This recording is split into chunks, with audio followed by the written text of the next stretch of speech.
Welcome to another edition of the Basketball Teacher Podcast. Our mission is to bring you discussions on a wide array of topics in the coaching world to grow players on and off the court. You can connect with us on YouTube, Facebook, and Twitter, and also reach us directly through email at basketballteacherpodcast@gmail.com. Now, here's your host, Coach Mike Hernandez. Hey again, everybody. Welcome back. We are here taking more questions. This is our second Q&A episode here, so thank you guys for sending in those questions. It's really fun to be able to see what you guys have questions on and to be able to give our insight. And just like in episode 1, I am joined again by head coach of New Albany High School, proud of Maryville University, Coach Shelby Gliebe. Coach, thanks for joining us again. How are things going? Yeah, first off, thanks for having me again. Things are good, kind of in off season, getting ready to gear back up and do some, open gyms and skill development work. But other than that, just kind of hanging out. So let me ask, I'm going to ambush you with a question to start. So when the season ends and you don't have any of those obligations, though, as we know as a coach, your season never really ends. But when you're done for that season, what's your go-to thing? Are you going to go watch Netflix? You're going to go out and do something? What do you do when it's season's over? Honestly, I think what I did this year was I think I took an entire day, maybe 2 days, and just literally did not do anything sports related, didn't watch a basketball game, didn't do anything. I just kind of needed to, debrief a little bit, maybe take a breath and just kind of get out of it to get back into it, I guess. Yeah, I think it's so important to take that break so you can miss the game a little bit and just do anything else. Yes. Because next thing you know, right now we're recording this at the end of March and you just told me next week you're all right, getting right back after it and getting back into workouts. So any of that time that you have, I think it's always nice that we have that spring break. Yeah. There's that natural, okay, spring break's here, I'm going away or I'm doing something, can't reach me, I'm out. And then we can get back into it if needed. So for sure. Okay, so we got, I believe, 7 questions here that we're gonna go ahead and take. This first one here, I don't really actually have. Well, I'm gonna cheat on my answer because I actually haven't coached yet this year. I'm actually gonna start coaching. My first game is actually next week. I'll get into that in a second. Okay. But Coach, I'm gonna start with you of this past year. We got a question here. What was your most memorable game this year? Quick shout out to Hillsborough Central Valley out there in North Dakota. Coach, what was your most memorable game this year?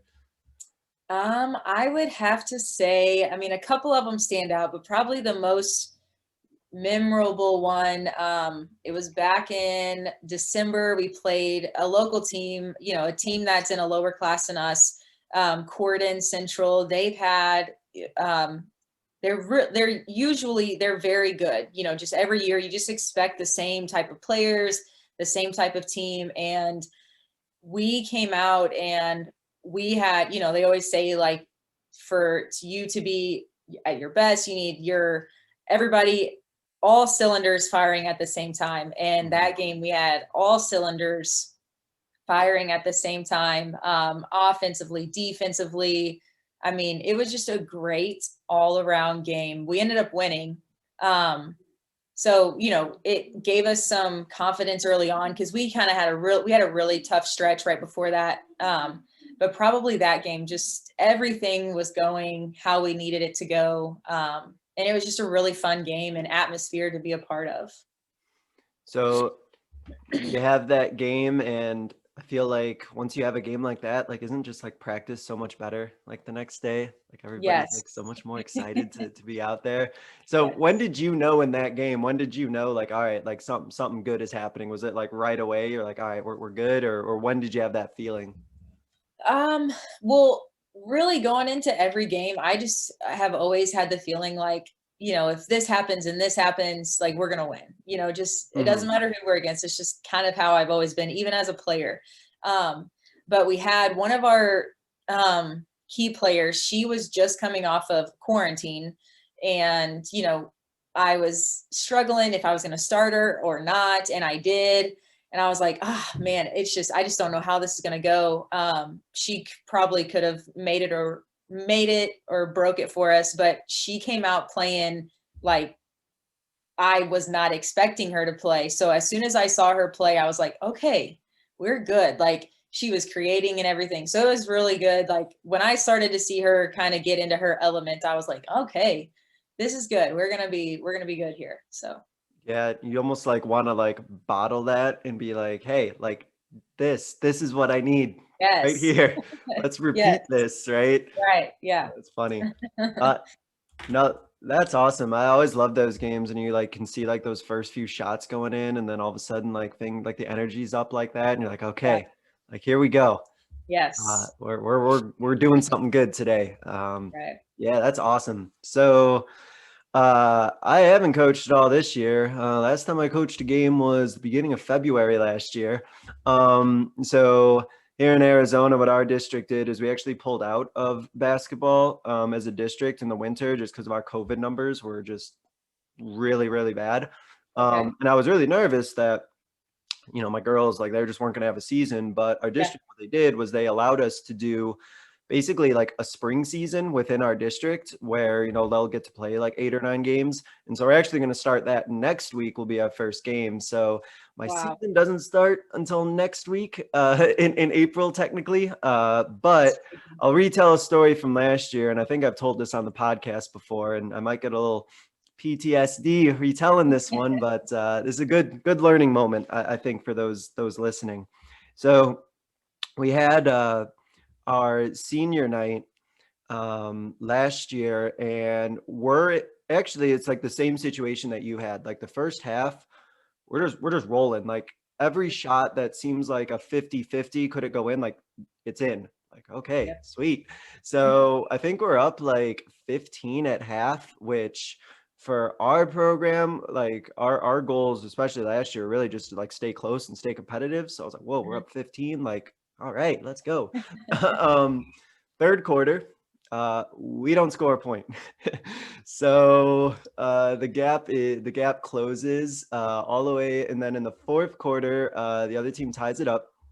So we have a tie game, and they're shooting a free throw, and we're still really struggling on offense. And I've just kind of been letting things go, but I was like, all right, I gotta like really draw something up here because we're stalling out again. So they miss a free throw. We get the rebound. And again, it's senior night, so Jim's going. Like it's exciting because we're kind of out in a break. We're running out in transition. We're doing our thing. We get the ball past half court, and I look at what I see, and I'm like, oh, this isn't going to end well. I don't know what's going to happen. I don't like this. So I go to call a timeout because I'm going to draw something up, and I'm going to be the best coach ever. And the ref blows the whistle, but like nobody can hear it. Nobody. So my girl, she goes right in to take a layup. The defender is riding her the whole time, riding right with her. My girl shoots a layup, makes it, gets completely decked and completely fouled. So it would have been an and one. Yeah. But me being a genius coach, had to call a timeout. And I swear, coach, you could just hear the just the air, and everyone's just like, what? And I was like, uh-oh. So I dropped my play, and no, we don't score off it. Got a good look, but no, we didn't make it. And we actually ended up losing that game by, I think, like 1 or 2. So it just reminded me, like, I don't have to be like the genius out there all the time. Like, I let it go. Right. Do their thing. Because honestly, like if I look back on film, that transition opportunity, that was like their best look that they probably had in like at least 3 minutes. And you know, so but we learned from it, right? So it's all we can do. So I think if there's anything to learn, I'm sure you've had those experiences playing, right? Where you're literally they call a timeout. Yes. And literally as a coach had the exact same situation. Did you? What happened? Well, it was during a free throw situation. So they were shooting a free throw. And, you know, I was talking to my point guard during the free throw. I was like, Taylor, I'm going to call a timeout. if they make this, okay, I'm going to call a timeout if they make this. So, you know, thinking that she would be like, okay, I'm going to expect a timeout to come. You know, we inbound the ball in quickly, which we really haven't done. Mm-hmm. She gets a wide open layup, you know, and I'd already told the ref, hey, if she makes this, I need a timeout. So she makes it, you know, we get this wide open layup. And as soon as we get it on our side of the court, you know, the ref calls a timeout because I told him I needed it. And, you know, she went in for a wide open layup. I mean, completely uncontested. And everybody's like, why would you do that? And I was like, I just told you I was going to call a timeout. Oh, no. So, yeah. Yeah.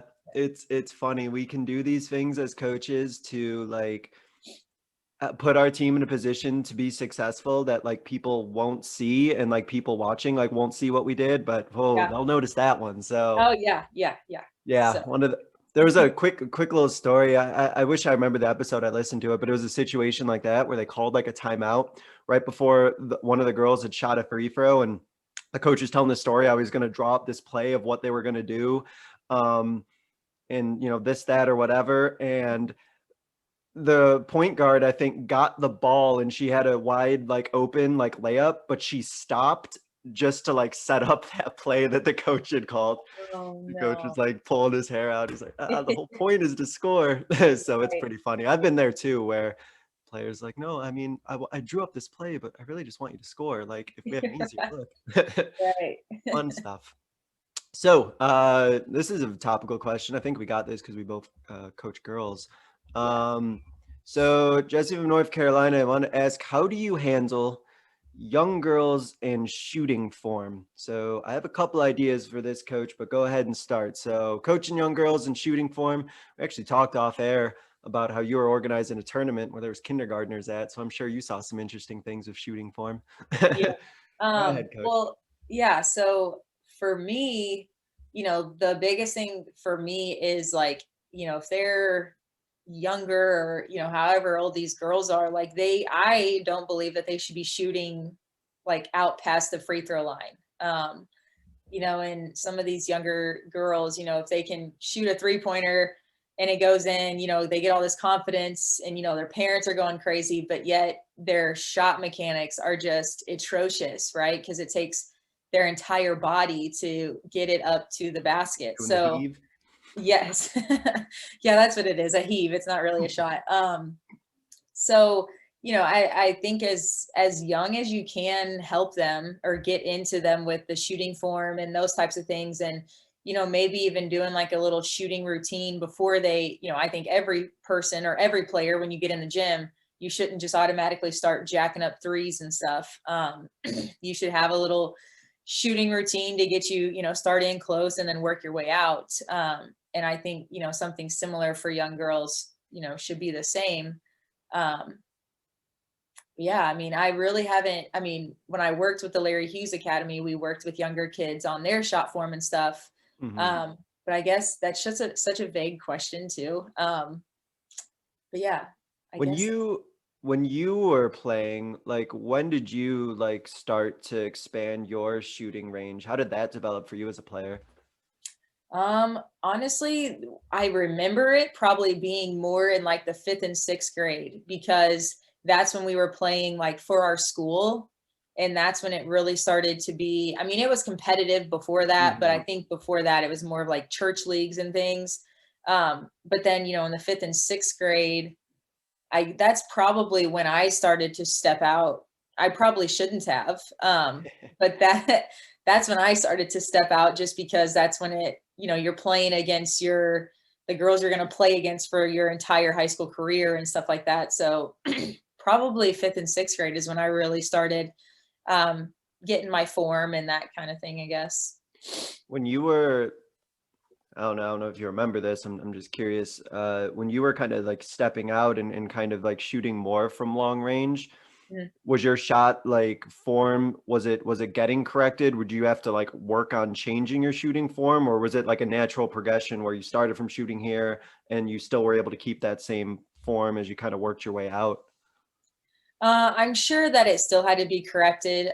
You know, for me, luckily, my high school coach, or the high school coach, was my uncle. So like he was always involved with our younger grades and stuff. But, you know, even when I got into high school, I was still correcting my form because, you know, when you shoot, some girl, you know, they have their thumb that kind of, you know, it's out. You can see how so I taught myself in high school, you know, to keep my thumb out. So just as I watched other players shoot and, you know, that kind of thing, even into high school, I was still trying to figure out how to be a more effective shooter. Sure.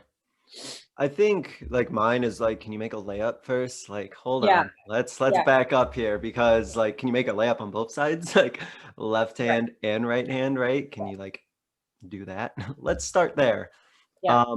There's, I think a lot of it is, first off, is just like ball placement, right? Okay, Yeah. let's get that down first. I can't tell you, even in like middle school, how many girls I'm like, they're palming the ball. I'm like, Yes. wait, what are we doing here? Yeah. Things like that. And I'm sure you've done this too, where it's like, all right, we're going to put the ball under, we're going to fit it, it's going to drop, it's going to spin back to us, we're going to go and shoot up the wall, we're going to have it come back to us. Just those basic things. Like, I think like you just start there and you just correct it right away. I think sometimes, and I'm sure I've been there as a coach, is like, we don't like stop things, we like let things go too much. Like you really do need to be a stickler like right away. If you think that like, okay, like you talked about like where the fingers are, or the release, and you know, we got the coaches talk about the hands in the cookie jar and all this other stuff. Like correct all of it when they're 6 and 7, because you try to do it and they're 14, 15. They've already been doing that for 8 years or whatever, and it's very difficult. Something really cool that I've done that is seemed to work a little bit. I got this from somebody, is they had, when a girl was shooting, especially if they were like younger, putting like a hula hoop like over them, because it forces them to like fully come up and they can't just go straight forward like that. And so that was something I know that I've done before, just to correct it. Honestly, the other thing I could just think of that would really help is like teaching, and this is just for boys and girls, like even at a younger age, like teaching them how to do a jump stop and get themselves like a good base before they shoot. Again, you just did this sort of turn, I'm sure you saw this a lot, well, that's boys or girls, where they dribble and then it's just like a heave. It's like this one motion, like 2 dribbles and heave it to the basket. It's like, let's get ourselves under ourselves first. So I think that could help. Another thing, and I've never done this, I have no idea if this would work, so feel free to make fun of me. But I was listening to a podcast where a coach said that when they're girls, or I don't know if it's girls or guys, when they were shooting, I think it was as they were starting to develop, like maybe it was starting to develop their range or bring it in. I'm not too sure, but they had them practice shooting, even if it was all the way up close, like they were shooting a 3. Like when they wanted them to, I guess, like just do layups and 3s. I thought it was really interesting. So they'd be like 2 feet from the basket, and then they would do like a full extension as if it was like a 3, so that they were always doing that motion. I guess they never shot jump shots. I don't know. Right. I thought it was really interesting. That is interesting. See girls in a gym just like complete full extension 2 feet away, like it's a 3, but I guess if it works. Right. I've also seen one, because I don't know what your stance is on everything has to be squared up to the basket. You know, I don't think that's realistic. Yes, I don't either. And like, oh my gosh, you know, people are probably like gasping that we just said that. But when I worked at the basketball academy, the guy that I worked with, he had the kids. So you have the lines of the basketball court, or, you know, if you have a volleyball court on your basketball court, you find a straight line in front of you. And basically this is mainly just to help you figure out your foot placement. You line up to where your shoulders. So really, the only thing that matters is if your shoulders or if your upper body is lined up with the basket. It doesn't really matter where your feet are. So like you're lined up and you shoot a normal shot and you want to try and hit the line. So the line that's out in front of you, you know, you're not like just throwing it, you're shooting it. And then from wherever the ball hits, like you need to maybe move your feet a little bit to the right or a little bit to the left or something like that. So that's something that I'll do with some of our girls as well. Just trying to, hit that line 10 times and, we'll figure out your foot placement. And then that's something. No, that is cool. I like that. No, that's a good idea. I think the foot placement thing, I think there's probably merit to it, but yeah. I wouldn't want to be in a situation where like the player's wide open and they're like, oh, I gotta shift my one foot, like I don't know. It's kind of funny. Something I've told a couple players who've like really struggled with it was I told them just jump, and wherever you like naturally land, that's how your body's naturally balancing itself. Yeah. That's like where it wants to be. Yep. So again, people are probably having heart attacks listening to this conversation. So 100%. Sorry, but that's just my, if you can do the 10 toes of the basket, I don't know. I mean, I haven't, played as much as you have, but 10 toes of the basket, if I do that, like it wouldn't work for me. So it's kind of hard for me to preach it to others. I'm sure you weren't shooting that way either, right? No, I'm not. So. All right. So, speaking of things that are gonna get us in trouble here, I'm Coach John from Algonquin, Illinois, which is where I did my student teaching, Jacobs High School. So cool. Drills that you used to do either as a player or maybe as a coach that you don't do now. I'll go ahead and start with a couple here. This is gonna be a cop-out answer, I feel like, because I think that a lot of drills can have merit depending on what your team needs. But to me, anything that isn't going to simulate something that's going to happen in a game, like I remember as like a coach, I would do like these transition drills. It would be like, oh, 3-on-2, and all of a sudden the drill would be going on for like 15 seconds, and I'm like, I don't think we're ever going to be at a disadvantage for that long or have an advantage for that long. Or just things that like only work on one thing when I know we could do more.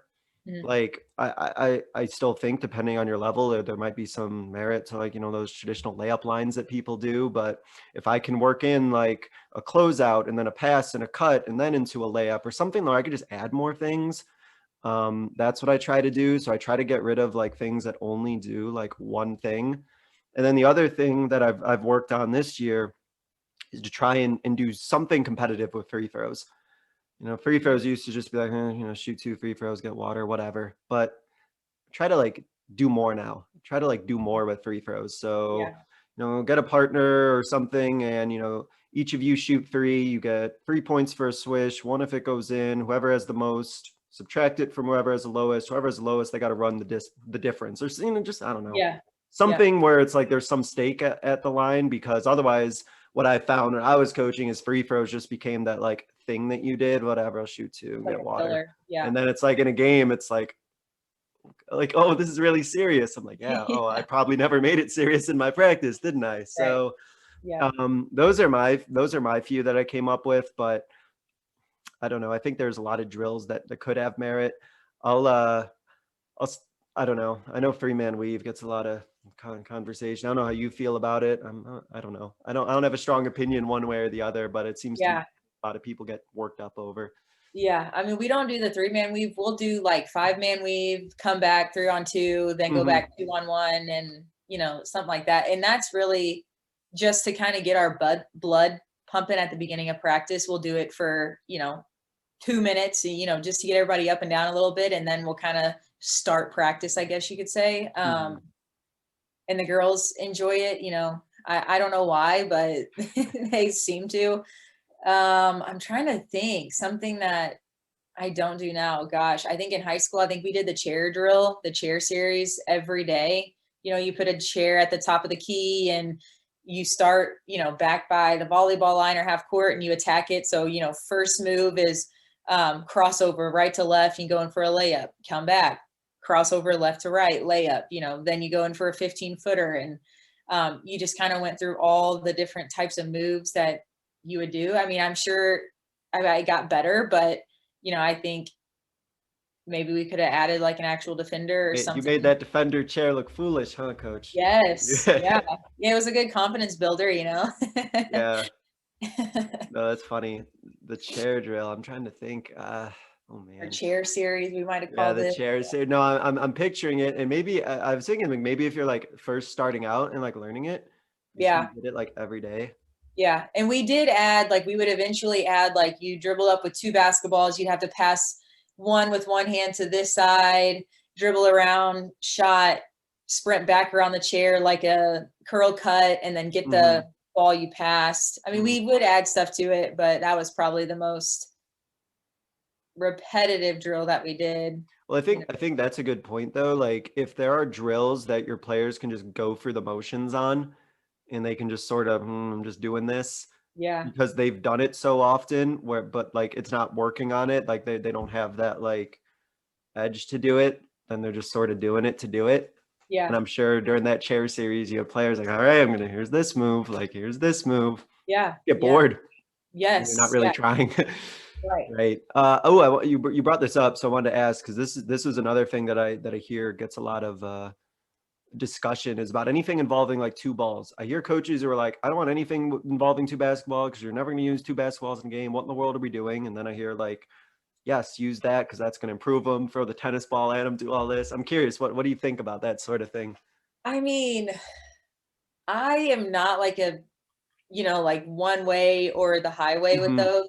I really never did a whole lot of 2-ball stuff except for those types of drills in high school where it was more of a shooting drill, not, where you're standing stationary, you're trying to, catch a tennis ball or whatever. And then even at the Larry Hughes Academy, when I worked there, we didn't do a whole lot of two-ball stuff either. The head of skill development there wanted to make everything more realistic. So, I can understand where it gets you used to using both hands, but at the same time, you're never going to need to use both hands, use dribbling 2 basketballs. So I don't do it a lot in practices. Maybe if we were just going to warm up a little bit and just throw something new at them. Yeah.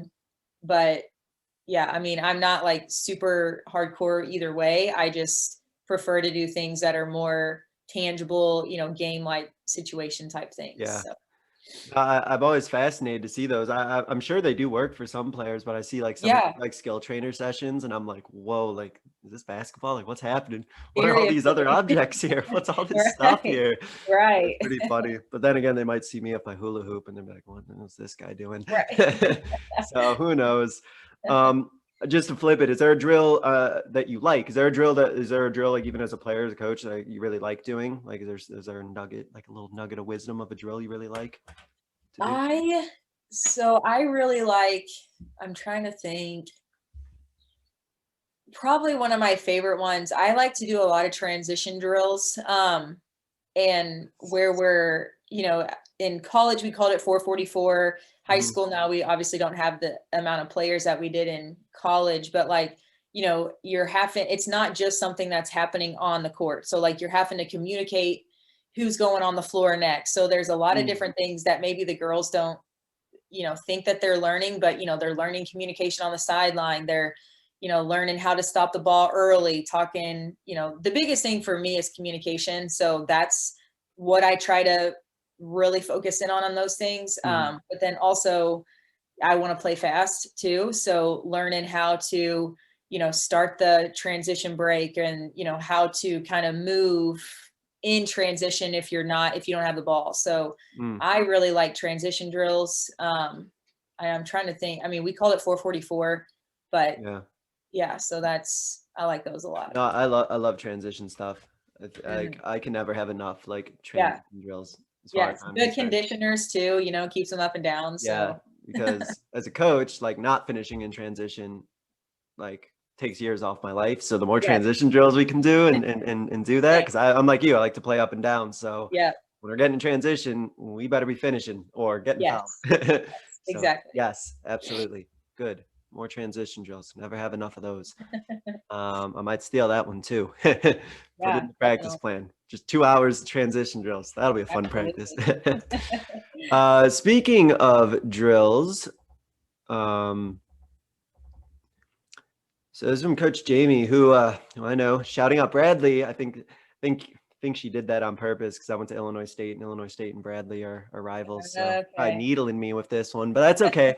What is your favorite pregame warm-up drill, or I'll just expand that to exercise skill, whatever it is you want to call it, something that you do in your pregame warm-up that you like the most?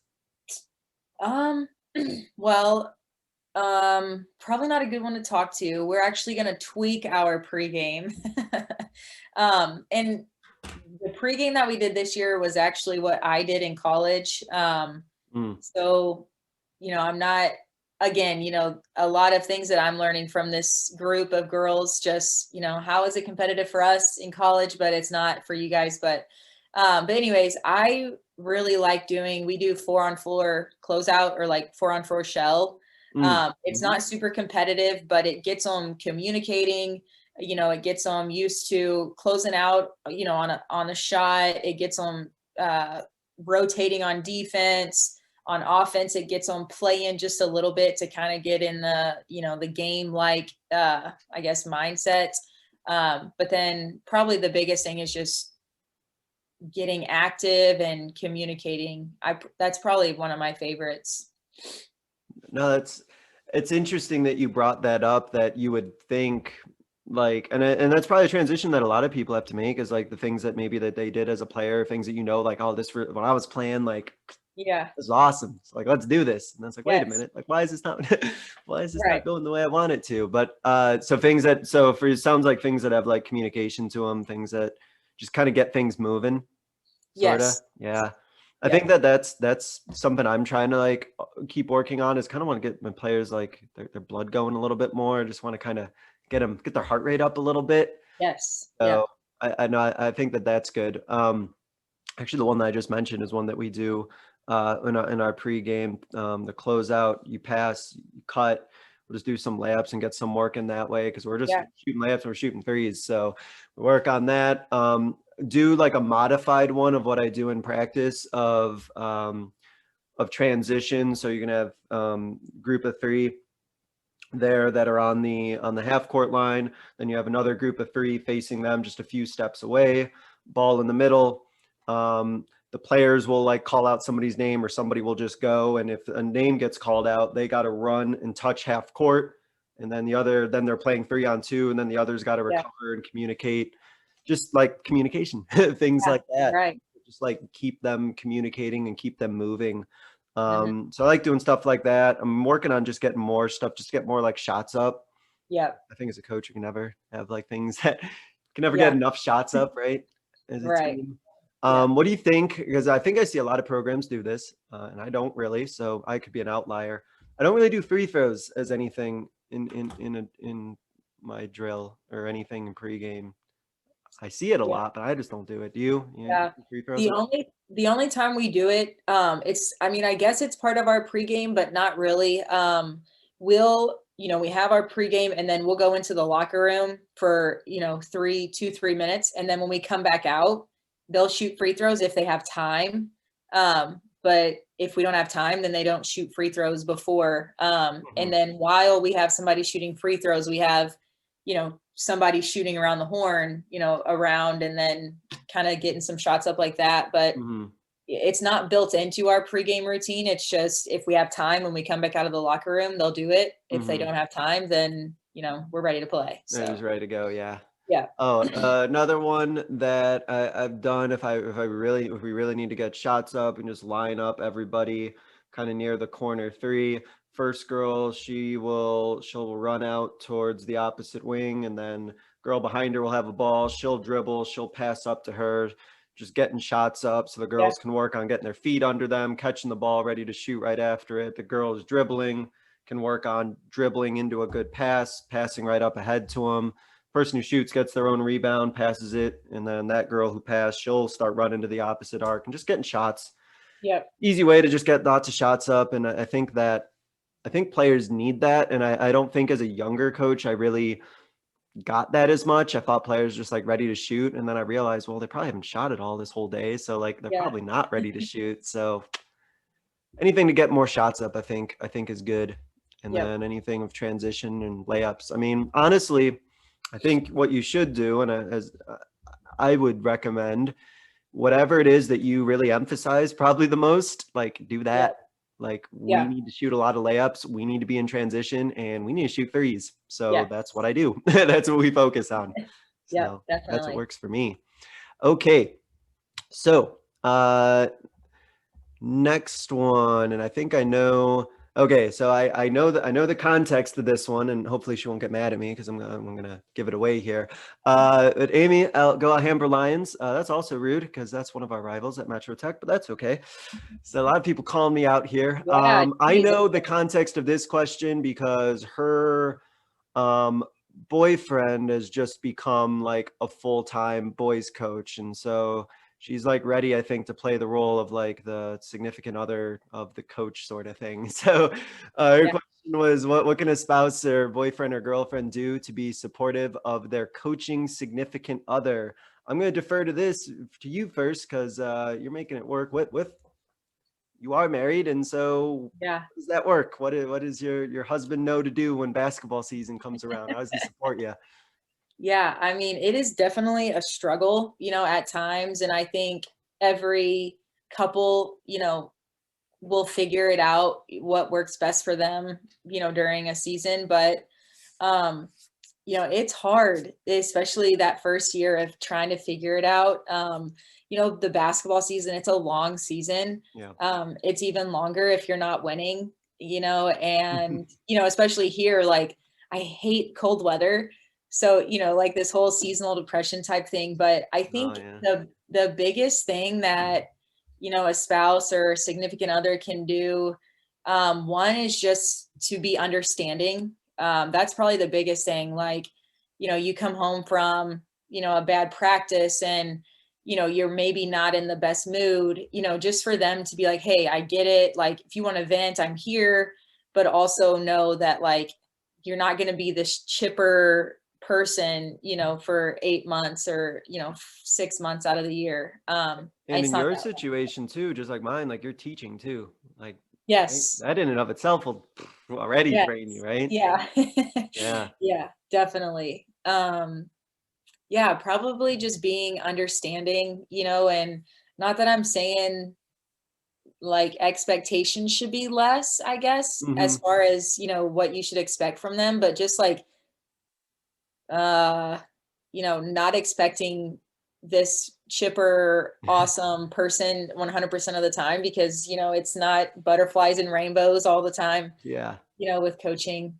And then probably just open communication about, what's going on, getting in a good routine of, okay, well, we'll figure out dinner. We'll have dinner planned. I don't know. I think it's just communication, being understanding, and, did I say communication? And just being. Nothing wrong with over communicating. Yes. Yeah.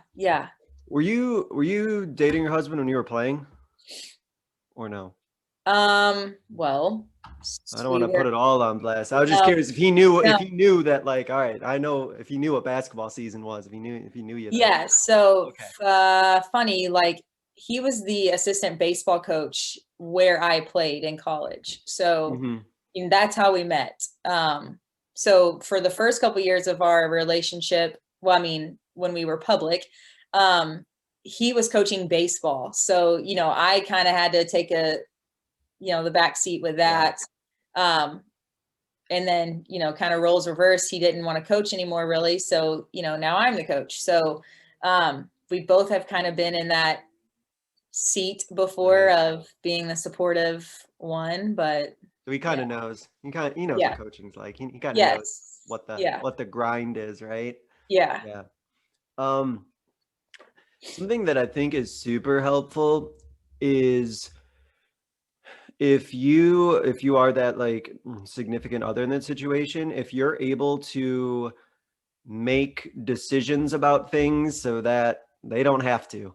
Like if you know, all right, I'm just gonna like cook dinner. So when you go home, you don't have to think about what's for dinner. Like for me, that's something that's always been super helpful, is like if I can be in a position where I don't have to make a lot of decisions once I get home because I've been teaching all day and coaching all day.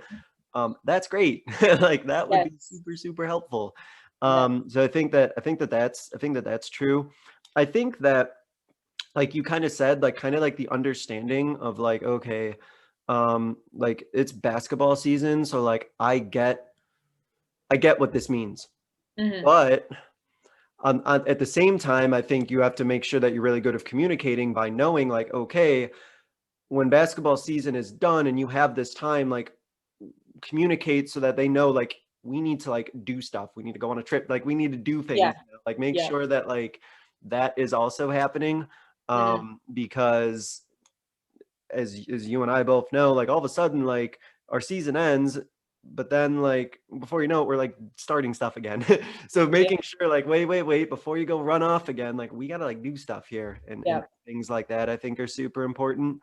And then like, I think the venting part, just is really good to just be an ear of just like venting. Like, I know for me, some of the time if I'm like venting, especially if it's about like, let's just say it's like about basketball coaching stuff. And if I'm venting to somebody who doesn't really know a lot about basketball or a lot about coaching, I'm probably not necessarily looking to like have a conversation really. I just like, just listen and we'll be good. So I think that that's really helpful. But I will say on the flip side, if you are the coach in that situation, and we do have an episode about work-life balance, go check that out on our podcast. Understand that like you better be pulling your weight too. Like you can't just bury your head in the sand and just be like coaching all the time. Like you have to be aware of like, oh, you know, like I need to carve out time on my weekend or whatever that like, you know, we're gonna go do something, or like even during the season, like you can't just be like, all right, honey, like 4 months, see you later. Right. Right? So I think that helps. And yeah, I don't know, I think communication, really communicate, especially if it's, and then it helped in your situation, it seems like, because he was a coach and then you're coaching. But I also think if you're the coach, you should probably let that person know, like, okay, I'm coaching now. Like, this is what coaching is, because I think a lot of people probably don't know. they might think we just show up to the gym and just do stuff and then leave after 2 hours. So there might be some misunderstanding there a little bit as well. So. Yeah. But I think those tips are just good for relationships in general. Who knew? This is a relationship podcast too. Help you out there. All right, so a couple more questions here. Oh, this is Metro Tech. I think Go Knights. That's our mascot, so I'm just gonna assume that that's shouting us out here at Metro Tech, but I'm taking credit for it. So, how do you motivate a player whose main sport isn't basketball, but it's something else? So, Coach, have you had that situation before? You've had players on your team who just basketball is just a sport they do, but their real passion is somewhere else. And I think it's important that, you know, I'm not the type of person, and I was not the type of player that, you know, was basketball 100% of the time, only basketball. That's all I ever want to do is basketball. Like, you know, I was a multi-sport athlete, and I think there's something said for multi-sport athletes. Yeah, I think there's some research too that shows, you know, the most athletes in college that have scholarships are, you know, multi-sport athletes from high school. So I think that, you know, you just kind of have to open up the communication with that, and, you know, both be, you know, and really show them like, that's great. You have, you know, your goal is to do this. However, you know, you're committing to this sport, you know, and, you know, I say from the beginning, like, I'm committed to you as a player. I'm committed to the program as a whole. So, you know, I expect the same in return. Like, I don't expect these girls, it's high school, I don't expect them to eat, sleep, breathe basketball. I get that. However, like, you are, you know, by signing up, you are committing to basketball. I understand there's other things, other sports, but when it's basketball season, it's basketball season. That doesn't mean that, you know, if they go to pitching lessons one night a week or something, like, I'm not saying that, but I think you have to really open up the communication about, you know, kind of what their goals are with basketball. If there's something else they're interested in, but also, and then show them the benefits of being a multi-sport athlete. So they don't think that, you know, that they have to be zoned in on one sport all the time. Yeah, no, I really like the idea of like, okay, you're in basketball season now, so we're doing basketball right now. That sort of honest communication. And 100% agree on multi-sport athletes. We have an episode on that too in our podcast. Go look in our archive. We got one for that as well. I think you alluded to it too. Like, talk to your players about like, okay, why are you playing this sport? Like, I get it's not your main thing, but like, what do you want to get out of this? Like, why are you here? Because there's a lot of different situations. I can even remember it from when I was in high school. You had players who just like they were doing it because they felt that like they just had to do something. You have players who like staying active and they like the sport, but it's not their passion, but they still like it. And then you have players who will do it because like their friends are doing it and like they're athletic enough and talented enough and they're doing it for their friends. And I think if you find a player like that, that's super helpful because you can be like, look, I know that this isn't your sport, but it's his sport and it's his sport and it's his sport and you're friends with them. And so if you care about them and you want them to get better, then you better, get it in gear because you need to push them. And you kind of work that angle, I think is kind of something I've done before. Cause I've coached girls who, volleyball is their thing or like softball is their thing, but their friends who are really good at basketball, like in practice, they'll push them to get better. And then just like communication, like you said, what's your motivation, like why are you here? And again, like you mentioned, we're in practice, like you need to be here, like this is where you need to be. And I think, and I'll let you speak on this if you've had this before, but especially as like those players get older, like we think about multi-sport athletes who are like in middle school and then they kind of stick together like their freshman, sophomore year. And then sometimes by the time they get to that varsity level, that player like whose sport really isn't basketball, they might not be that good at basketball anymore at like a varsity level. And I think having that conversation of like, hey, like we need you here. And like, I don't want you to get frustrated. I know like you dominate in softball, but like, this is your role here. If you had like situations like that, I'm just curious where like players had to accept like a much smaller role because like, this isn't really your sport, kid. Have you had that before? I've never had it to where it's, where I've had to have like that conversation with them. I think they just kind of knew like, hey, you know what, like this is not my sport, but I'm here, I enjoy it. So I'm going to do what I can. And I think you can also spin it that situation too, like, hey, that's going to look good. When we talk to your college coaches that are recruiting you, that, hey, like they're this person here, but they also understand their role on a different team that is completely different than them being the star of the show. Like here on this, they've accepted their role as, that seventh man, they do their job. So I think that's, something said for that. But then also, dang, I lost my train of thought. Well, I'm gonna, but while you pick up that thought real quick, because you just light bulb my head. Because you have, what if you have a player who is like, they're really like a star player on varsity, and let's say they take like on basketball and they take like a smaller role in volleyball. If they go play at a collegiate level, they might be like the 7th or 8th best person on that basketball team, right? So if they show that willingness in another sport that they can accept their role, they might have to learn to accept that role even on their main sport when they play at the next level, right? Yeah, definitely. Okay. So another, if it's not their main sport, having that conversation and them, being open with you about it also helps you when you're coaching them, right? Like if I have a girl that wants to play college basketball, when I'm explaining something, or if I need to show her something, I can talk to her at a higher level because, she needs that going forward. Susie over here that is really just here for the social aspect of it. She's not listening to anything I'm saying anyways, because she's thinking about what she's about to do after practice, so I think it just kind of helps you to where you're not frustrating yourself trying to get this girl to understand everything you're talking about when, she doesn't understand, she's not listening. And really she's just kind of there for, the social, just want to be around people. So I think that helps you.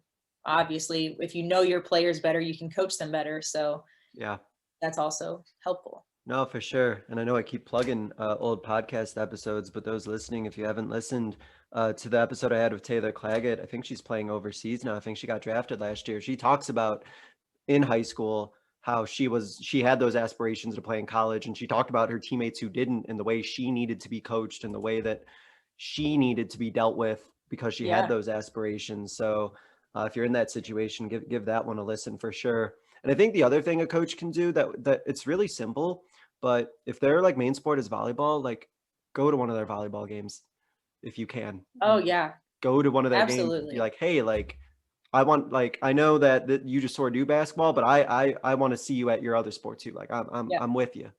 Goes a long way. Absolutely. Carve out that time. And volleyball's fun. I like watching volleyball. I like watching most sports anyway. So yeah, that's same. good. I had girls who made me go to a couple cross country meets. Those are a little tough, but I'll do it. But if they play volleyball, that's good. Volleyball, I'm all in. Yeah. That's funny. All right, so we got one last question here. Probably should change the order of this. This ends on a downer here. This ends on a negative. I'll have to spin this back positively here. Didn't put their name or anything, so we'll just make this one an anonymous one here. What are some player habits that drive you crazy? So, Coach, could be here a while. I'm just kidding. What are some habits that drive you crazy? And I guess to spin it positively, what would the opposite of that look like? Like what does it look like when it's done well? That'll be a good positive spin. Yeah. All right. Comes the list. I know. I'm trying to paraphrase here. That's funny. Some habits that drive you crazy. Probably. Well, okay, I'll say one that's like pretty basic. One thing that drives me crazy, we'll be in a drill. I'm really big now on like finishing off of 2 feet. So I'll say it. I'll stop a drill. We want to go off of 2 feet. And then as soon as I start the drill back up, everybody goes off of 1 foot. I'm like, okay, so, like, are you listening to anything I'm saying? Or are you just blatantly not doing what I'm asking you to do? So that's probably one is, not doing what you're asked, we'll stop a drill and then continuing to do what we just asked you to correct. That's probably a big one. Gosh, I could go on and on. Trying to not be too negative here. So do you have like, have you had that situation where like you have like they're all going off 1 foot, then you get like that one that goes off 2? You're like, oh, thank God. And you blow the whistle, you stop it, and you're like, did anybody just see what just happened? Because, or and even if it's not in a drill, but it'll be like in a game situation, or maybe we're scrimmaging or something, and the girl will go off of 2 feet, get fouled, make the shot, and you're like, hello, that is the that's what we're wanting when we say go off of 2 feet. That's exactly why. Well, while you're still going for your list there, I've had to do before with teams where I had to like employ like a teaching strategy where I've had to in practice be like, okay, turn and talk to your partner. What did I just say? Communicate it with them, and then somebody's going to communicate it back to me. And if they can't communicate it back to me, well, let's just hope it doesn't get to that point, sort of thing. But sometimes you got to do that sort of thing. I like that. Any others, Coach, that come to mind? I know you're trying to pare it down, but got any other couple? Another one that comes to mind, just as we were getting late, into the season, we're getting around tournament time. And then you have like 5 or 6 girls that, the day before potentially our last game of the season, everybody wants to stay after and get a lot of shots up. And you're like, what is this going to do now? What good is shooting the day before going to do for you tomorrow? So, I mean, you obviously stay and you let them in the gym, but and you don't want to say anything to them because, tomorrow could be potentially the last game of our season, but it's just like, I mean, am I the only one that thinks that here?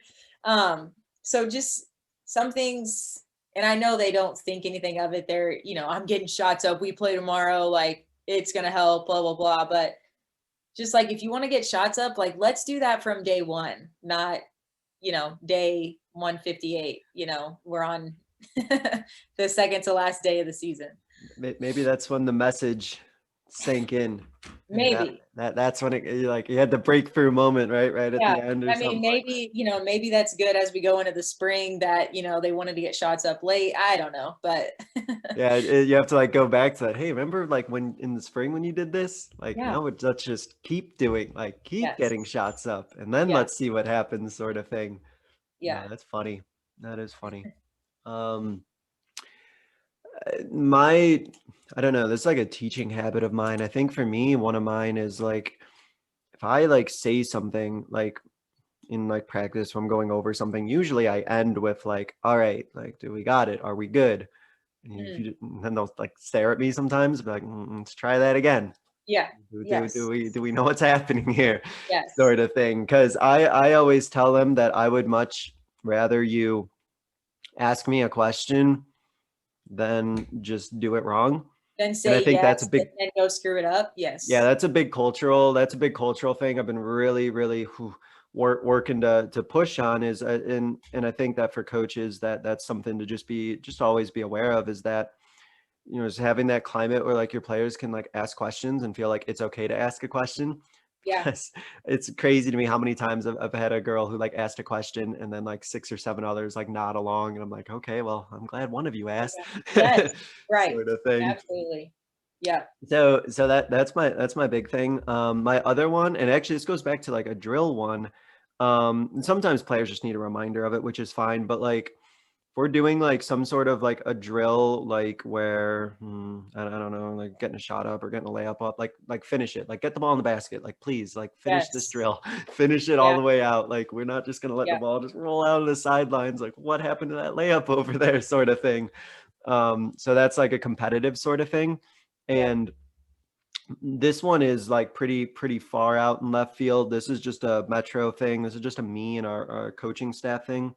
But we are so big on just respect in the way that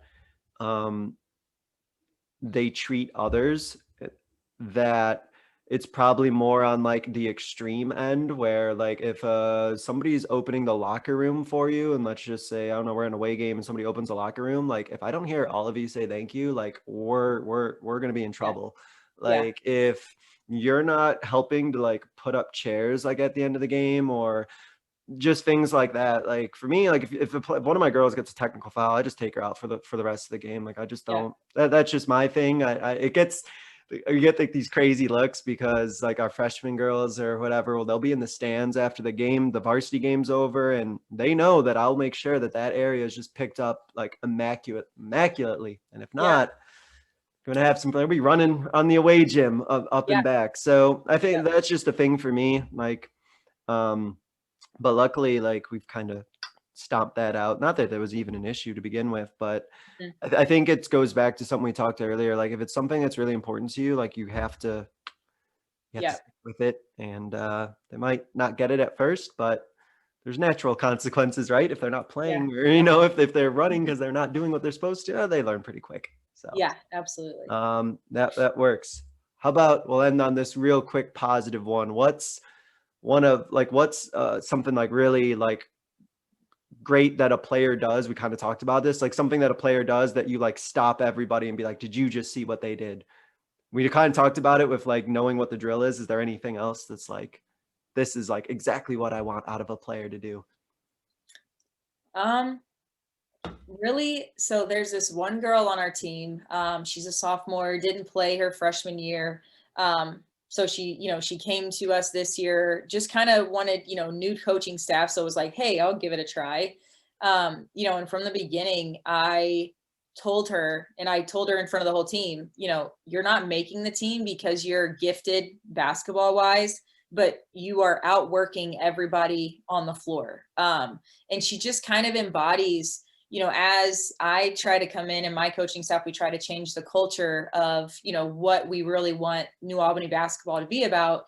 She gets it done in the classroom. She, if I tell her to run through the brick wall, she's going to say, how fast, or, where do you want me to hit it at? Something like that. So, if she dives on a loose ball, some of our girls, they don't know how to dive. They won't get on the floor. So she dives on the floor. We're go get her. Like, that's huge. So just little things that are just like, that can really help and affect the culture of a team. I think we try to highlight those things. You know, our girls, we've been lifting, you know, and they really haven't done that much, and they maxed out the other day and they were so pumped. So just like highlighting those things of the things we really want to build our culture around, and kind of center our culture around, I think are, you know, big things, I guess. Yeah, no, that's awesome.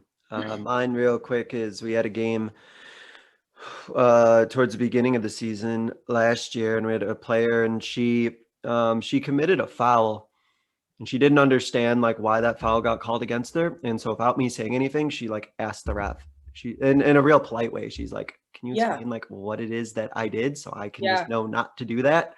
And he just explained it, and he's like, okay, thank you. And I was like, oh, that's nice. Like just little things like that. Like that's how we communicate. Like that's how communication takes place. Like perfect. Because now he's gonna like you more. Maybe like he'll swallow his whistle for you now. Exactly. I don't know. But it's just nice. Like if you don't know something, like you're gonna ask. Yeah. He'll probably tell you. He'll probably tell you what it is, or she. So yeah. Nice. But yeah, I love the diving on the floor thing. And I've seen that too. Like players like sometimes like more rolling on the floor, like diving on the floor. I don't know. It's fun. Always fun. Cool. So thank you guys for sending in those questions. This is a lot of fun. I really appreciate it. And Coach, thank you for answering some. We kind of covered a wide range of topics there, but thanks for spending some time answering some questions. It was a lot of fun. So good luck next week. I think you said you're starting again pretty much next week. So good luck. And I guess 2021, 2022 season's here, right? Yeah. Thank you for having me, and, you know, good luck to you in your upcoming season, spring season. Spring season. I know, what a year it's been. Thank you. And thank you all to watching or listening to this episode. This was a fun Q&A episode of the Basketball Teacher Podcast. See you guys next time. Thank you for listening to another edition of the Basketball Teacher Podcast. Make sure to connect with us on YouTube, Facebook, and Twitter, or reach us directly through email at basketballteacherpodcast@gmail.com. Take care, be safe, and we'll see you next time.